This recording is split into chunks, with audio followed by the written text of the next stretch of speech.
কাঁধে স্ত্রীর লাশ, বুকে আদরের সন্তানের লাশ, বাম হাতে ধরলেন পেছনে হাউ মাউ করে কান্নারত মেয়েটি।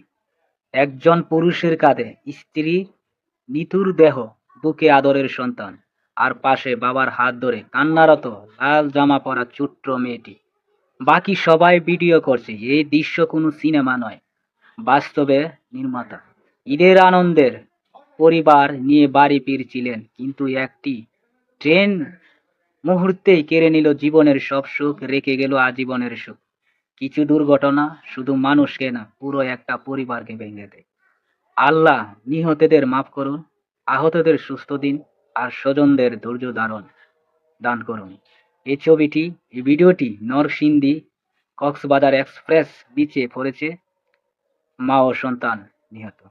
এরকম ঘটনা আর যেন কারো ফ্যামিলিতে না হয়, আর যেন কারো সুন্দর জীবনটাকে নষ্ট করে না দেয়। এই ভিডিওটি প্রমাণ করে দিল সারা বিশ্বকে, সারা দেশকে কাঁদিয়েছে। এক নিমিষেরও নিঃশ্বাস নাই, কার যে কখন কি হয়ে যায় কেউ বলতে পারে না। আল্লাহ আমাদের সবাইকে মাফ করুন। আমরা সবাই যেন সবার পরিবারের সাথে সুন্দরভাবে দিন কাটাতে পারি। আর পরিবারটির জন্য সবাই দোয়া করবেন, তারা যেন সুস্থ থাকে। আর এই বোনটি যেন জান্নাত নসিব করেন আল্লাহ।